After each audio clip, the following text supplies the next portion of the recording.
Good evening, ladies and gentlemen. Another match for you here, and another Bastion. Always fun to see Bastions on attack. Kind of surprised how often I see Bastions on attack. I always thought Bastion was a defensive class, but what do I know? This is still Primal versus MGMM. This particular map is the ever-present King's Row. And let's see what's going on here, because I like to see where Symmetra is setting her things up, because Cash is going for Symmetra on the point of MGMM. Some pretty interesting decisions all around, all things considered. Not only is Cash playing Symmetra and Hellhound is playing Junkrat, but Crash, not Cash, Crash is playing Bastion. And otherwise, we have pretty normal setups, but it's hard to say that there's a normal setup when you have interesting class choices like this happening. And we are going to go live. People are going to push in there and see what happens. Not wasting any time, running straight through the middle. No real punishment for doing so. I want to follow that Bastion. And oh wow, here we go. That Bastion just getting a lot of damage out before dying, and really paving the way for his team, but not well enough, I'd say. I think if anything, Primal kind of forgot about the control point on that one and kind of just pushed right through it. Cash was able to get that teleporter up due to the large amounts of damage. A good spot for the teleporter. It's going to be hard for... And here we go. Primal really wants to try this strat with the Bastion, and it's working. Bastion is going in there with the tank, dealing a lot of damage. I was going to say not getting a lot of kills, but there's all the kills. And with the exception of... There we go. Ignore what I was about to say. There's a bunch of defense left, thanks to that Mercy ult. But that said defense was able to mostly... but not entirely get pushed out, and it really looks like that was enough to almost entirely save the control point. I think actually the teleporter was more important to that failed push on the part of Primal than the Mercy revive. Mercy revive kind of just added a few bodies for Primal to push through, but the teleporter just added this never-ending stream of opponents. And there we go, Gajiro pushing in there, Gajiro almost with ult. And there we go. The defense is completely pinned thanks to the Zarya ult, and they're going to be able to get some capture time on the clock. 50% to be exact. They are keeping people on the control point because they are not keeping people on the control point. But they are going to be able to capture. The opposing team is holding really far back. Symmetra is down, has been replaced with Lucio for the healing. 3 healers, if you count Soldier 76, on the part of the defense. So there's going to be a lot of healing going on in either direction. That looks like somebody who got hit by a Junkrat conch mine. I love seeing competitive Junkrats because they really know what they're doing. See that we do have a Riptire ready, and you can see if he pops that really soon, because there are a lot of ults ready for a lot of different players. But it's always fun to see Junkrats. If he can get in there, good try. Yeah, no sir. A good attempt, but no dice. And while that was happening, a bunch of other people got their ults. I see that Lickitung is ready. Don't know if Lickitung is going to wait or no. No, Lickitung is not going to wait when he successfully flanks the entire enemy team and just completely demolishes 4 players. Said players are revived by a Mercy ult, not at a very good time. The Mercy could not have known that there was a Reinhardt Earthshaker waiting for that spawn to happen, and Mercy is in an unusual position. She was hiding to bring her teammates back to life, and she brought her teammates back to life, but she is now behind enemy lines, and she is not able to do any healing while she's back there, and she has been spotted and found and killed. How brutal. Payload, as Lucio mentioned, is moving forward, not interested in slowing down. The defense is not interested in letting it get to the end. There's not a lot it can do at the moment. I see that there's some Roadhog on Roadhog combat happening here, and I do think we're going to see an ultimate really soon. So I'm going to stay on Roadhog for the time being. And there we go. Hyzen taking some damage. Keep on ticking. A Lucio ult to give the defense a bit of an advantage. Does not look like the opposing Lucio is ready to provide its own sound boost, but that does mean that after this push, once the offense is back in there, they're going to be pretty ready Oh, there's no mercy. There is no mercy on the part of Primal, so they are just going to have to keep themselves alive because opposing them is a lot of different healing classes, so they're going to have to deal with a lot of defense. And who is that over there? Oh, that is Mercy. Mercy is hiding in the corner. Junkrat has been switched off to Pharah. I see that Stonker looks ready. Stonker's ready to pop that ult if he gets the opportunity. Does not really have the opportunity at the moment, but let's see. Nub is going to hold onto it and escape in Wraith form, and Lucio providing his team the sound barrier, just a precious couple seconds to get some movement on this payload. Lickitung assisting with a bunch of damage from that ultimate, and there is nobody really in position to contest this. Zarya making sure of that with a very well-timed ult to keep anybody from touching that cart on the defensive team, and Team 2 is going to push to the end. And that is the time. I wish I could get some sort of stopwatch on here, but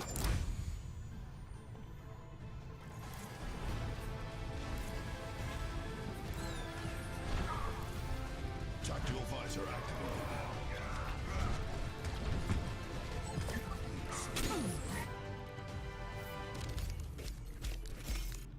Was there a revive in there? I mean, there was some good healing in that play of the game. So I guess we'll go with that. Good game. We shall be seeing the same game on the other with the team switched. Primal will now be pushing the cart, and MGMM. Wait, no, other way around. Primal will be defending. MGMM will be pushing the cart. I look forward to seeing what team compositions we have there. Looks like MGMM does seem to like unusual compositions because it is. It's not odd to see a Junkrat at that first little area, certainly not, but a Junkrat and a Symmetra are two switch-offs. And speaking of interesting, Gojira is going Roadhog and Crash is going Hanzo. That is going to be fun to watch. Also, Hyzen is remaining on Roadhog, and Kifs is remaining on Mercy, and Lickitung is playing his Pharah again. Thrakon is switching over to Lucio, and by switching over, I think he was actually already playing that. No, I think Gojira was playing Lucio. Thrakon is going to stay on Reinhardt, and Stonker has switched over to Soldier 76. Denis Dink, I've been calling him like Diedrich and all these horrible things that are wrong. I apologize so much, Denis Dink, who is playing Roadhog. Cash is on Lucio. Solus playing Mercy. LSD is Reinhardt, and Hellhound going in as Pharah. For the most part, with the exception of Gojira putting on a turret, pretty standard team lineups for the moment. Nothing particularly unusual, though. There's more than enough unusualness in Torbjorn here. And I mean, it's not even weird for there to be a Torbjorn here. It's just quirky and unique, and it's fun to see something odd like a sentry on the field. And Gojira has proven to be a very good Roadhog. We saw a lot of good, not Roadhog, a lot of good Torbjorn play by Gojira on Nimbani earlier today when they were playing against Melee GG Black. And here we go. Control point is open in 2, 1. Also pushing right through the front door, not wasting any time. It rarely mattered that they pushed through one door or the other, but I guess this gives them a few more seconds to get things going. And to that effect, they are capitalizing on it and pushing in there as fast as possible. Crash being pulled off of his high perch and killed by Stonker. Lickitung replying with a kill on Roadhog.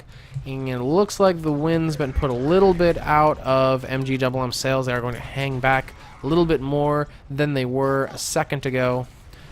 Give Roadhog a little bit of time to respawn and get back in there.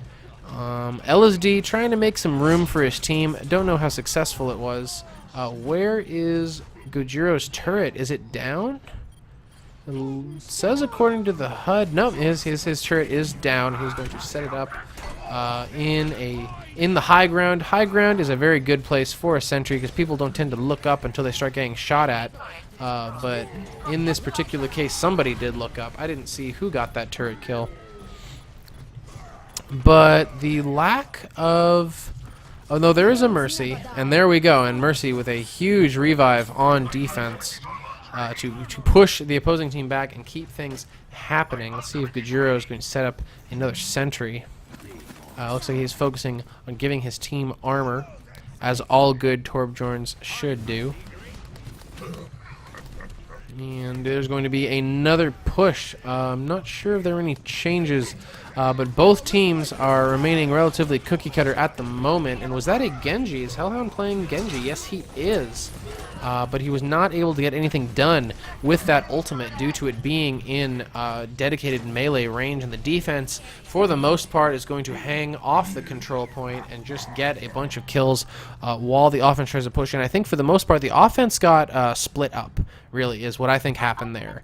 They all kind of did their own thing. They each found themselves in a random place, and they got picked off by the defense. No real team cohesion. And that was probably the reason, in my opinion, that push failed. Reinhardt is going to lead from the front, as Reinhardts are wont to do, and they're going to flank around the apartments. Hope they don't flank for too long. They have 2 minutes and 38 seconds to get onto that control point and start getting some kills. Let's see if anybody interesting has their ult. I see that Denis Dink does have his ult ready. And there we go. 1 kill. Is there going to be a push in? Where is Heisen? He doesn't have a lot of health. He's going to have to... And there we go. A Earthshaker combined with Stalker's Justice raining from above is effective, but countered mostly by the Mercy ult, bringing the defense back to life. I'd say that the advantage is to the defense right now. A lot of ults being popped everywhere. I see that Hellhound is retaining his ult to his death, and I see that Lickitung has her ult ready. I highly doubt she's going to use it at the moment. Probably going to wait for an opportunity to flank around, shooting rockets through those little through the little fence at the top of the cliff. And there we go, Justice raining for. But I don't think they saw that coming, because that was I mean, that was a pretty straightforward move. Lickitung just kind of jumped above them and dealt a bunch of damage, but they looked really surprised by that due to the amount of damage they took from it. So let's see, they're continuing to play passive. MGMM has to revise their strategy a little bit, and if there is a time for a Genji ult, I think after Let's breaking it down. And here we go. Finishing off Crash, finishing off Roadhog. Just kidding, not finishing off Roadhog. And there we go. Moderately effective, I'd say for the most part. Ty continues to go to the defense. Oh, as I said that, here comes the offense for round 2, a Mercy ult. Coming and plowing off what few people remain. Torbjorn's turret doing surprising work. And there we go. All right, that was a nice hold. Success mostly due to Crash with his 2 kills, managing to stay alive. Gojiro did not even have to pop his Molten Core. Going to get to hold on to that. Nice. I think he's going to use it soon. There are 28 seconds left on the clock. The defensive team and the offensive team have to be aware that time is running out. There's only going to be enough time for maybe one more push, and they're going to have to get in there. All players are alive and awake, and there we go. Molten Core setting up a new sentry right there. Gojiro just going ham, as to Torbjorn, whose name I am horribly pronouncing. Lickitung wiping up whatever's left, and with 5 seconds left on the clock, Genji is in there trying to cause some trouble, but nowhere near the control point, and that is going to be a victory for Primal. MGMM not even able to take the first control point.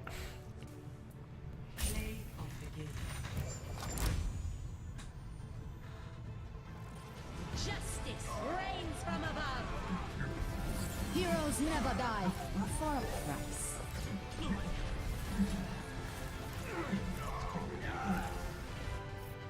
I remember that. That was a very good revive, bringing a bunch of players back from the dead on the part of Kifs. Good play from both teams. Primal definitely showed themselves the more dominant team in most of these matchups, and I think really all that was happening is that they're just playing so much more aggressively. Whenever they need something, they just rush that objective, and whenever they're on defense, if their opposing team tries to push in, they decide, well, we're gonna push in too, fuck it, and then they just do a bunch of damage and just end up winning through pure deathmatch and raw talent. So that was a very good match right there. I'm going to go make myself some food. But it was fun shoutcasting. I look forward to shoutcasting tomorrow. So unless something funny happens, like another Nimbani comes floating down the pipe, I think I'm done for the night.